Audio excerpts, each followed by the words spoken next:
we are going to start on these blocks again. Now, however, I have, oh, I don't need these, but we'll take them back. I have these blocks, which I don't know what size they are. Let's take a look.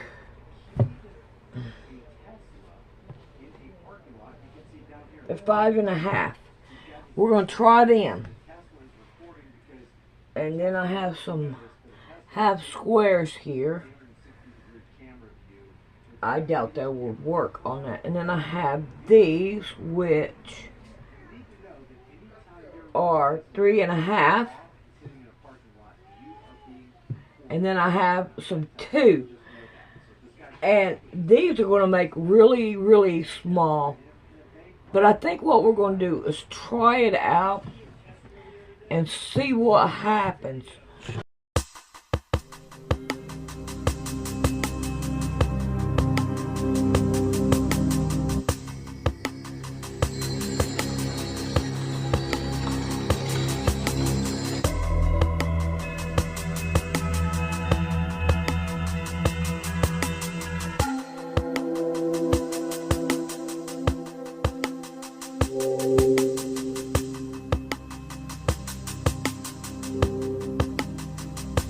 And all.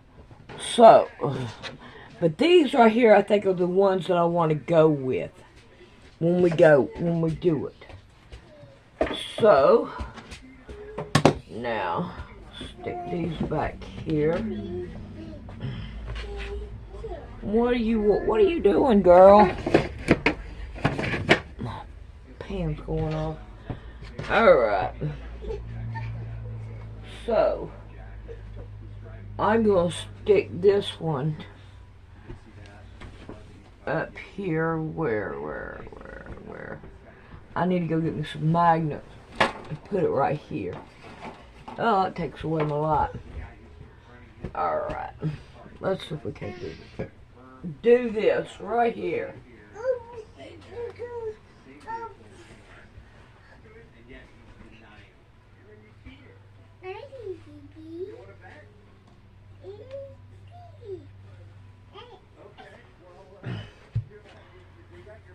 Alright, let's see if we can't start with the 5 first.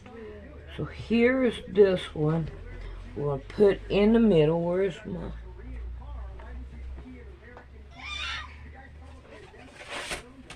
No, you cat alone.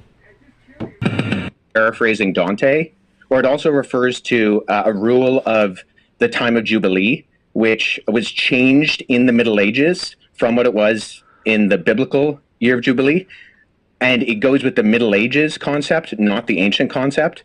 So I think what I'm getting at is, so I'm a historian, and I deal with sources. So when I'm looking at sources, I want to make sure that I have a methodology by which I approach any type of source. So if there is something that denies the crucifixion, I want to make sure that I'm analyzing it and that the methodology by which I analyze it actually reveals that the content can be accurately tied to the event. So if we're talking about, say, Codex Sinaiticus, that's in the 4th century. Now that is, I would agree with you, Billy, our oldest copy of the Bible in the sense of cover to cover, Genesis to Revelation copy of the Bible. Right. The problem is that we have individual copies of all 4 Gospels going back hundreds of years before Codex Sinaiticus. So I have a facsimile behind me of P66. This is a late 2nd century copy of the Gospel of John. I work with this particular manuscript. I can just show the screen right here. This is an almost complete copy of the Gospel of John. And it has the crucifixion. By any chance? Yeah, so papyrus is just the what it's made out of. So I got that from ChatGPT, by the way. Yeah, sorry, so guys, I'm just I can to sound actually. smart for a second. I have that papyrus at home. Oh, that's Yeah, so I'll show you this. So so the documents you actually see on my bookshelf behind me are facsimile papyri that I've made So when I was in Egypt last summer, I went and I got made for me some papyrus sheets. And so I take these papyrus sheets, which are made from the papyrus plant, and then when I go and I look at actual manuscripts, so I was at the University of Philadelphia last summer, and I went and I saw a document called P1, which is a 3rd century fragment of the beginning of the Gospel of Matthew. And so what I did is I sat down with that original and I produced a facsimile. So I copied the text. First of all, I cut it out with an X-Acto knife in not the original 3rd century one on my papyrus. I cut out with an X-Acto knife this guy, and then I copied the text transcriptionally on the front and the back. So papyrus is just simply, it's what it's made out of. Yeah. And so there's categorizing systems, and the standard one is called the Gregory Alland categorizing system. And so sometimes you'll see when manuscripts are mentioned, they'll have a GA and then a number behind it. If it's made of papyrus, you simply abbreviate the word papyrus to P, and then you have the numbering system. Mm-hmm. So P66, what I showed you earlier, that's this on the categorizing system. It's the 66th manuscript that was put into the system. It's from the Gospel of John. I also have, P46 and P47 on my shelf, which includes all 4 Gospels and Acts from the 2nd and 3rd centuries. So the only hesitation I have with what you said, Billy, is that we have single copies of the Gospels that can be dated to the 2nd century that all do have the crucifixion. And so if we're relying on something like the Gospel of Barnabas, which is not just like, it's not that there's debate about it, it's that it's a known forgery. I mean, no one's referring to the Gospel of Barnabas as anything other than... If you say it's a known forgery, yes, but I'm going to go with that. Let's talk about the Old Testament a little bit and leading up into the New Well, hold on, because do you mind if I address the Gospel of Jesus' wife? Sure, go ahead. What was her name? Yeah, I'm like trying to write notes like I know what I'm doing, but I'm just curious. So the Gospel of Jesus' wife doesn't actually mention. So oftentimes what happens is that the text of the Gospel of Jesus' wife is kind of paralleled with the Gospel of Philip, which mentions that that Jesus would kiss Mary Magdalene on the mouth. And so those are kind of used in parallel to kind of, for this argument that Jesus was married. So the Gospel of Jesus' wife is in the Harvard Library. However, the reason we know it's also not legitimate is because even though the manuscript, the papyrus that it's on, was carbon dated to the 4th century, the text was actually copied from a PDF version of the Gospel of Thomas known as Grandin's Interlinear, and there was a mistake in the Coptic text of Grandin's Interlinear that was copied into the Gospel of Jesus' wife. So we know that this is not a legitimate document, even though the papyrus is ancient, and this happens a lot with forgeries. I have a couple of friends who have actually worked on projects that have revealed forgeries within Dead Sea Scroll manuscripts and within other ancient Christian papyri. But the reason why we know the Gospel of Jesus' wife, and that Karen King, who kind of vouched for it and she lost a lot of credibility, unfortunately, for her, and she's admitted that it's a fake as well, was because we can tie it directly to not copying from an ancient text, but actually copying from an online version of the Gospel of Thomas in a PDF form, and the mistake on that PDF form was copied into the text that was borrowed in the phraseology of Jesus' wife. So I just point that out is, once again, with our sourcing, I think we need to make sure that we're going towards not just early sources, but actually credible sources. And unfortunately, neither the Gospel of Barnabas nor the Gospel of Jesus' wife are credible sources in terms of actually, and agreed upon by not just the vast majority of scholarship, but I don't know anybody in the field of papyrology, paleography, historiography, who actually refers to these documents as being legitimate. That's fair enough. I can respect that. So let's go into the Old Testament a little bit. Predominantly, from my research, I discovered that a lot of information from the Enuma Elish and the 7 Tablets of Creation is a lot of in Genesis, a lot of the creation story that comes into Genesis Not all of it, but because obviously it's a smaller, Genesis is a much smaller version of a much bigger story. But it's literally almost word for word from the Enuma Elish and the seven tablets of creation. The Epic of Atrahasis as well is also there in the Old Testament. Several other tablets as well, Code of Hammurabi and a few others have made it into that text. Sumerian cylinder scrolls that talk about the creation story. Again, the creation story in the Epic of Atrahasis. And so we tend to see this copying of ancient tablets, text, and scriptures, even some papyruses, into the biblical text. Meaning that my point here is that I think a lot of people are saying that this information was written in real time. A lot of people believe that. If you ask the average person, they really believe that. But a lot of this information is just copied from older tablets and texts from an earlier date. That's what I have found, that it's made it into the canonized Bible, but they never reference that they got it from any other ancient texts and tablets that have to do with a totally different civilization with totally different religious beliefs. Yeah, have you read the Enuma Elish? Yeah, I've done lectures. Do you mind? Sure. Do you mind summarizing the content of the creation account in the Enuma Elish for us? Sure. The Enuma Elish is a very ancient text discovered in the Library of Ashurbanipal, and the summary of it is that it really gives us an account, which is crazy, an astronomical account of the creation of our solar system. It talks about planets and moons gaining specific orbits around the sun.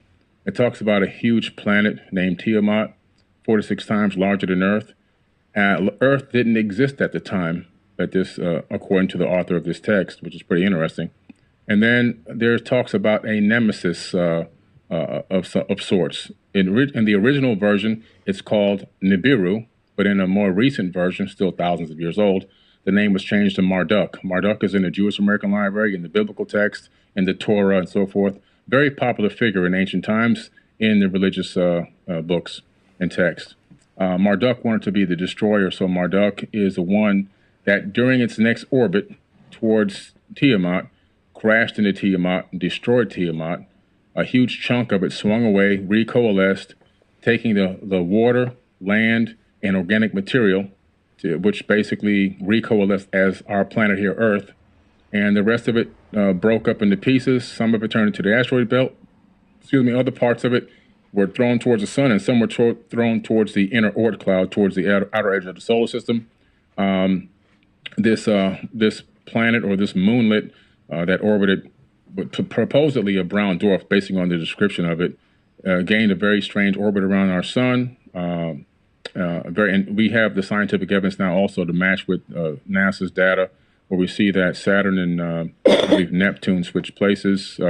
Uranus is flipped on its side, and that's more evidence that something came through our solar system in ancient times and gravitationally really tugged at planets here and switched up their orbits and even pulled the axis of a planet on its own side, where the equator is now running north and south. So a little bit of modern astrophysics kind of backs up what this ancient text is saying. But the Enuma Elish also then begins to talk about the fact that these beings, it kind of cuts into the fact that these beings, are on Earth and at some point begin to engage mankind. In other words, they didn't create people from scratch, but they engaged the existing hominid and began to utilize us as workers for their workforce. In the Atrahasis epic, you see a much similar story, slightly later date period, but still thousands of years old, the Epic of Atrahasis, and we see a very similar story, and we see where the sons of God literally came down to Earth. They came from Mars, according to this text, if you read the translation of the planet Mars and to English. And then they went to battle. They were going to go to battle in South Africa against Enki and Enlil and Anu, and they come to terms without going to battle. They argue that they needed women, human women, believe it or not, and they also wanted a workforce. They didn't want to continue to do the labor. They were cleaning out the Tigris and Euphrates rivers, digging canals, building cities on Earth, and according to the text on Mars, not according to me. And a decision was made by Enki and Anu and Enlil to allow this experiment to happen, where they would take the existing hominid here, they would slay one of the gods, meaning that they would, in my opinion, that doesn't mean that they're going to kill it, but somehow some type of genetic modification or manipulation, in my personal opinion, that's my personal hypothesis. But in the end, it ends up being that human beings are now doing a lot of this labor and worshiping these people as gods, as they, my personal opinion, masqueraded as gods. A lot of stories there, parallel stories that you see in the Bible, even the Tower of Babel incident and many other crazy stories that are in the Bible. You can find a lot of those true stories in the ancient text, like the Epic of Gilgamesh, where you can find the true story of Noah. They found the Noah tablet to give him instructions on how to build the ark. It wasn't a big boat. It was a round disc that he built with sections cut up on the inside like a pie. That was discovered about 4 or 5 years ago. I believe it's at the British Museum now. So there's a lot of text that's just been covered and copied over into the biblical text. And I think that, in my personal opinion, a lot of people are just became a cargo cult, worshiping people that were masquerading as gods. I do believe in God, by the way. Let me make this clear. I believe in God. I believe there's a creator of the universe. I believe that the mathematics, the quantum physics, all proves that. The fact that we're here, I believe this universe is imbued with a divine energy and a divine spark that lives inside of all of us. I just don't believe that the God of the Bible is truly the creator of the universe. I don't think that God needs money. I don't think that God needs... Sure. Do you mind if I just jump in here for a second? Because I think we've kind of gone on from the original question. I appreciate that. I do have a few issues with your summary, although I think I have read the Akkadian version. My Akkadian's not great, but I sat down with a Syriologist friend and we walked through it a couple of years ago. So I think that there are components of what you said that I would say are in there. I'm not sure it's the best summary. Nonetheless, okay, going with what you said that there were like verbatim parallels with the biblical creation story. Even just going off of what you said, which I think there are components of that I would agree with, the Battle of the Gods, the concept of Enki and the younger gods, and they fight Tiamat, and then Marduk, who swears he'll defeat Tiamat, and Kwenku, who kills Tiamat by shooting her with an arrow, and there's this big battle, and then the gods that die end up being the earth and the sky and even us, because we are the end result of that battle. I'm just curious, when you say that there are not just parallels, but there's actual copying, looking at Genesis chapter 1 and 2, where the creation story is summarized in the Bible, what are the actual kind of parallels there that you're looking to? Because as someone who's read both, I not only do I not find parallels, I actually, and this is the majority of ancient Near Eastern scholarship with me, think that Genesis chapter 1 is actually an apologetic against documents like the Enuma Elish. So what are the parallels there? Separated the waters from the waters, for example. That's in the Enuma Elish, and that's also in the biblical text. Okay, that I would agree is a parallel. The only reason I highlight that is that if you're making this the argument, because if you brought it up, and I mean this with all due respect, there are superficial parallels. I would agree. The separation of the water, the concept of the earth being formless and void. That's also in the Enuma Elish. However, I think all the other details,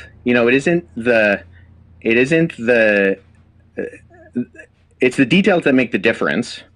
And if we're looking at not the superficial crossovers, but the actual themes and concepts of what it's saying, you don't have a creation within 7 days. I'm not going to take the Enuma Elish and put it into the biblical text. There's certain words that they utilize that let me know that they copied it from that text. Like, for example, so what words? Separating the water from the waters, the void, the earth being void. That information is literally just copied over. So it tells you that somebody saw that and said, let me add it to this book right here. Or let me add it to the scripture or this papyrus, because it wasn't a book yet at that time. Was this text discovered that makes it parallel to Genesis? Was this like supposedly discovered prior to... I'm just curious. It wasn't discovered prior to the Bible, but it dates back long before the Bible was ever written. Yeah, so let me just say this. So the reason why I say it's actually an apologetic against that is because the purpose of the Enuma Elish, which the Babylonians read every Babylonian New Year, was to point out the fact that the deities, and there's countless deities in the Babylonian pantheon, they actually come from the created order. So they're not outside of time and space. They actually come from the created order. And when they die in this battle, right, when Tiamat is defeated, the defeated gods become the earth and the sky and the plants and even you and me. And in that sense, the theme is that you don't actually have any purpose or end result, and you're not created in the image of God. In fact, in the ancient Babylonian system, only the kings were created in the image of God. And what we see that is counter to that is that even, sure, there's superficial, divided the waters, but we find that in almost every society and culture. That's not a parallel as much as it's just a generality. I would say what we see within the biblical account is that God purposefully creates. There's only one God. He purposefully creates, and then he creates, and it's good. And it continues to say it's good 7 times. And then at the end of chapter 1, just for the thick people in the original audience, it says, and then it was very good. And then he creates humanity, not kings, but simply the humans that he creates in God's image. And they have purpose and meaning, and that instills them with this creation order. And that's not what we find in the Enuma Elish. In fact, we find the opposite in the Enuma Elish, is that the created order is not good, it's a mistake, and that you are not created in the image of God. And there's a reminder that regular people are not created in the image of God. So linguistically, Hebrew does have Semitic ties with Akkadian. It doesn't with Sumerian. Sumerian is a language isolate, a glutenizing language. But I would say, just with all due respect, the parallels linguistically are not there. There might be superficial kind of concepts that are there, but they're so superficial that we can find them in everything, in the sense of I'm in my office studio, you're in your office studio. That doesn't mean that that we're the same people or we're even in the same place. Does that make sense? Yeah, but I don't agree with that. I just see if I have all these texts out, there's a lot of different information that you can see. There's a lot of it's been copied word for word into the biblical text. But what's the word for word? In your version of what you believe in, you keep saying that God's a he. Yep. And so where do you get that from? Throughout both the Hebrew Old Testament and the Greek New Testament, you have the masculine singular pronoun used for God. And why is God a man? Where's the evidence of this? Well, God isn't a man. See, within historical Christianity, we don't believe that God has a gender. However, the way that he has decided to reveal himself is through the masculine plural, and then ultimately by becoming a human in the person of Jesus Christ. So we don't believe that God has a gender. In fact, the fact that God creates humanity in his image and he creates them male and female, those are two aspects of the image of God, and so that's the completeness. So historical Christianity has never argued that God is gendered. Jesus is gendered in the sense that during the incarnation, he becomes a human man, but he's still fully man and fully God.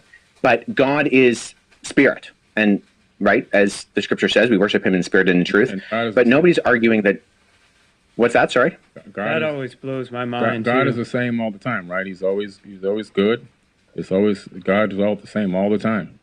Right? Yeah, but we do see that in Scripture, God has revealed himself through the masculine plural. And there are aspects of God's character that we see within Scripture that do actually communicate. Jesus says that he longs to gather Israel like a mother hen collects her chicks. So we see aspects of the feminine of God, not meaning that God is feminine, but that the image of God reflects both the masculine and the feminine. And that's why when the two become one flesh, there's a uniting of that reflects the image of God as well within the covenant of marriage. Do you actually believe that the majority of Christians really believe that God is not masculine, that God has both aspects? It's irrelevant what the majority of Christians believe.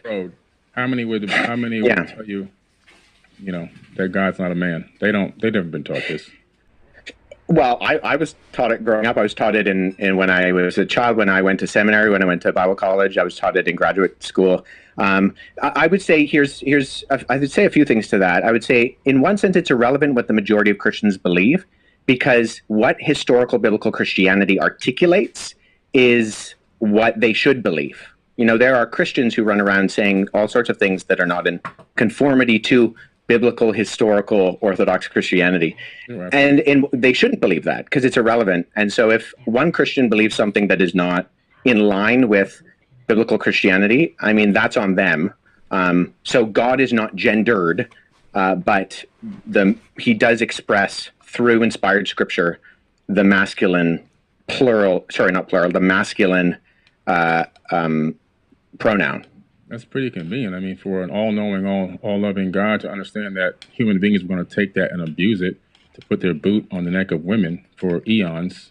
It's pretty interesting. Also, I'm trying to understand. Yeah, I mean, so hold on. Let me speak to that, because it is interesting that. Quick, guys, I have to. Yeah, sure. If it was only for the Old Testament, I would have a hard time following a lot of stuff.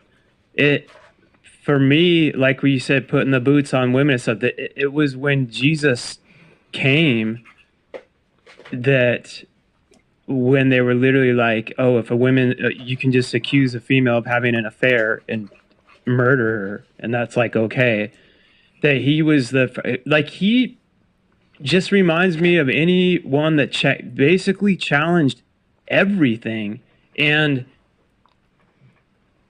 people would say that it didn't contradict what's in the Old Testament, but however people were interpreting it, they were believing that they were following the Bible to women can't do this, you stone them if they have an affair or if they're accused of having an affair. And Jesus, you know, as we know the famous scene when they were about to stone her, he's like, he who hasn't sinned cast the first stone, basically saying no one's perfect. And was the first one that I know of that started like speaking to other tribes and other countries that people weren't supposed to, like they were so racist and prejudiced. And this is where my heart opened up, is like he stood for this love and this God that broke down all these barriers and just flipped what all the scholars and everything was saying on its head. And that's where I found that I believe that he was crucified, because he went so far like against the grain at the time. And I get what you're saying too. Like there's stuff where it's like, oh, that's convenient, you know, where human beings can add in that this is there and that's not. But something else that I always was curious, I'm like, you know, if especially the New Testament, if it was like written by man and stuff and pre-planned, I'm like, I think they would have done a better job of not making a lot of the people so like ignorant. The people that were like literally with Jesus questioning him half the time, like, bro, I don't know if you can do this miracle. And Jesus is like, dude, you just saw me yesterday turn water into wine. And I'm like, if they really, if I was writing a story, I'm like, I want everyone to believe this, I would make the people not like is questionable. It's like they have so many characteristics where the humanity in it is what like always drew me. And like even one thing in the Old Testament that David and Goliath kills Goliath, a man after God's own heart. I'm like, if you're pre-writing this to be the perfect person after God's own heart, then he becomes king. You're gonna like have the story end perfectly, but then he goes off to see, he's watching this lady bathe nude, has an affair with her, has her husband killed. Mm-hmm. It's like, but then goes on to keep praying to God and coming back to God like with a humanity. And God's like, this is a man after my own heart. And it's like finding all these human flaws is to me, showed so much of like the beautiful struggle that, and I'm not going off everything you guys are talking about, which is factual stuff. I'm just talking from my own experience of ways where I drew and continue to draw my own conclusions. And I'm much more about my relationship with God personally, with Jesus and God. It's the same, over worshiping the religion, because so many people can, as we all know, that's wars are created, slaves are taken. There's so many horrible things that have been done in the name of religion, and it's sad. And that's where Jesus comes back into the game to me. I'm talking you guys to me, to where he was like the one that was like gathering all these people of all these, like, what are you doing? Like, we're supposed to be here helping each other. This is about loving each other and coming together. Like, you're killing them because they eat meat on Tuesday and they don't eat bacon on Sunday, and you're literally like murdering each other. It's so messed up. So I get where people look at different organized religion and stuff, and they're like, this is horrible. Like, on behalf of Christians, I'm like, I'm fully apologetic for, what was it, the Crusades. It's like, in the name of Catholicism, there's so many horrible things that human beings have done. And I'm speaking as someone that I would call myself a Christian, and I'm just letting everyone know that I'm open, critical thinker, and how I've continued to find my own beliefs, because I never sat here ignorantly and was like, nope, throughout history they've all been perfect. It's like, through the Crusades, they went through and committed genocide, rape, some of the most awful stuff, wearing these huge crosses. And I'm like, but God wasn't with them. They said he was, but that's why I also believe in the devil. And I don't believe he's this dude with a pitchfork and a red tail. I think it's more comes, in energy and thoughts, and comes in people, and is like, oh, talks to this guy who's rising in power. You should start conquering that other country in the name of, and do it in the name of God.